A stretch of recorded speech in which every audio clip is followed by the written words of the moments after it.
Let's talk about plantation rubberwood pellets. They're widely considered a high-quality premium biomass fuel, and for good reason.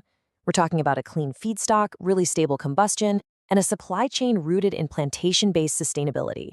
Because it comes from 100% end-of-life rubberwood trees, you get full traceability with no deforestation risk and incredibly consistent fuel characteristics.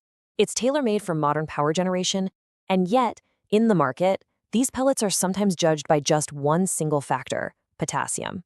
So in this explainer, we're going to take a science-based look at why fuel performance is never about one element alone. It's about the total ash chemistry, the chlorine levels, and all the mineral interactions that dictate what actually happens inside a boiler. Using independent lab data and peer-reviewed studies, we'll see how rubberwood pellets, when you evaluate them correctly, absolutely meet the mark for a premium fuel. Clean, consistent, and scientifically understood. This is Rubberwood Biomass, beyond the myth. So when we talk about a premium fuel for industrial power, what are we really looking for? Well, it's a clear chain of quality. It has to start with a clean, traceable feedstock from sustainable plantations. That foundation gives you consistent fuel characteristics, which in turn leads to clean, predictable combustion. And the result of all that? It's the one thing that matters most to any plant operator: low operational risk. Every one of these steps is critical, and this is exactly the profile that rubberwood consistently delivers. And yet, even with such a strong profile, there's this one misconception that lingers. The interesting thing is, this concern doesn't come from any real-world performance issues. No, it actually comes from an old, oversimplified view of the fuel's chemistry that focuses on just one single element. Okay, let's get right to the heart of it. We're talking about the potassium misconception. For years, the industry kind of used a simple rule of thumb. More potassium means more risk. It was a quick shortcut, right? But modern combustion science tells a much more complex and, frankly, a much more interesting story. So if that old rule is flawed, how should we be looking at risk? Well, to figure that out, we need to dive into the actual science of how ash behaves inside a boiler. Turns out, it's not about the quantity of one ingredient. It's all about the chemical relationships between all the ingredients in the mix. The scientific consensus today is pretty clear. Potassium, by itself, isn't the villain here. The best way to think about it is as a potential accomplice. It needs partners in crime to cause any trouble. The real risk is all about what other elements are available in the ash for that potassium to react with.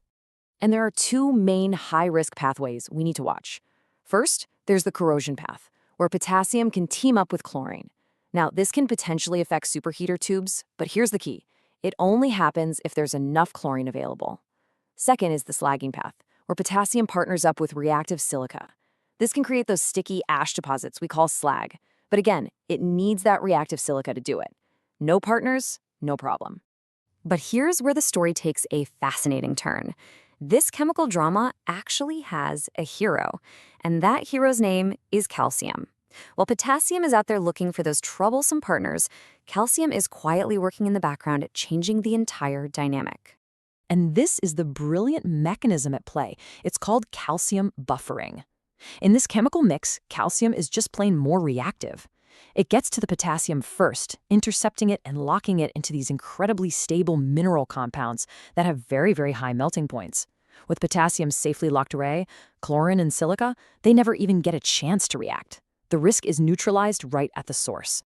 All right, so we have the scientific framework. Now let's look at the actual data for rubberwood itself. This is where we see its powerful, built-in natural advantage. And this chart illustrates the whole story perfectly. When you analyze rubberwood ash, you find what you might call a perfect storm of good chemistry. It's high in our hero, calcium, and it's naturally very low in those potential troublemakers, reactive silica and chlorine. This is a huge distinction from many agricultural residues, which often have the exact opposite profile: low in calcium and high in reactive silica. So the crucial point is this: rubberwood's own natural mineral balance basically starves those high-risk pathways of the ingredients they need. The corrosion and slagging reactions, they're stopped before they can even get started. The risk is designed out right from the start by the fuel's own chemistry.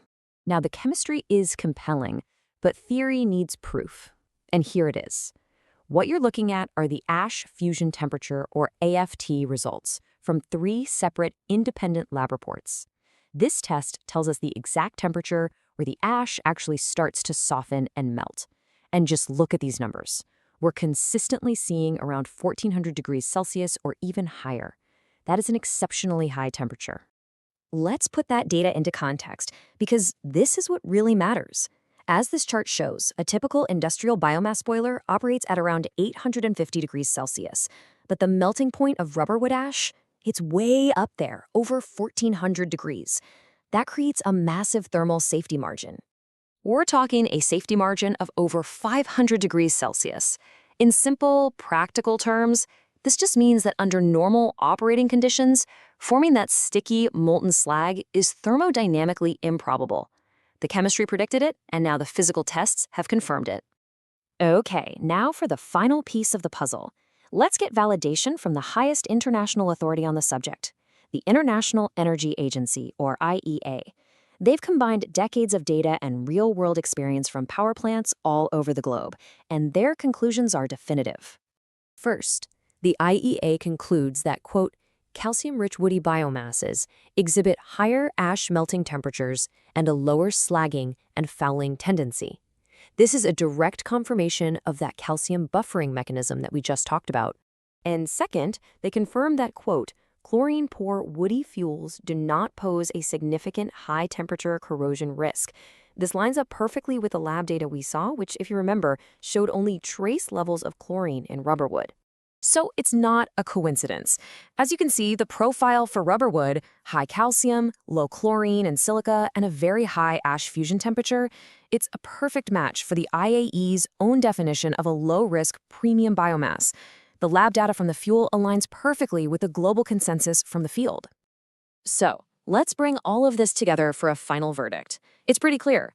Rubberwood is a premium fuel by its very nature, and that status isn't just a claim, it's proven by science. The case for rubberwood really rests on three solid pillars of evidence. First, you have its incredible resistance to ash melting, giving you that massive operational safety margin. Second, you have its naturally favorable ash chemistry, where that calcium-dominated matrix just shuts down the risk pathways.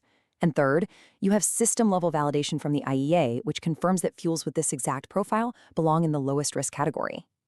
And that leaves us with one final question. When you're evaluating a fuel for something as critical as power generation, what's the right approach? Is it relying on an old rule of thumb about a single element? Or is it trusting the complete body of scientific evidence, the chemistry, the physical data, and the global consensus? When you look at the whole story, the conclusion becomes pretty clear.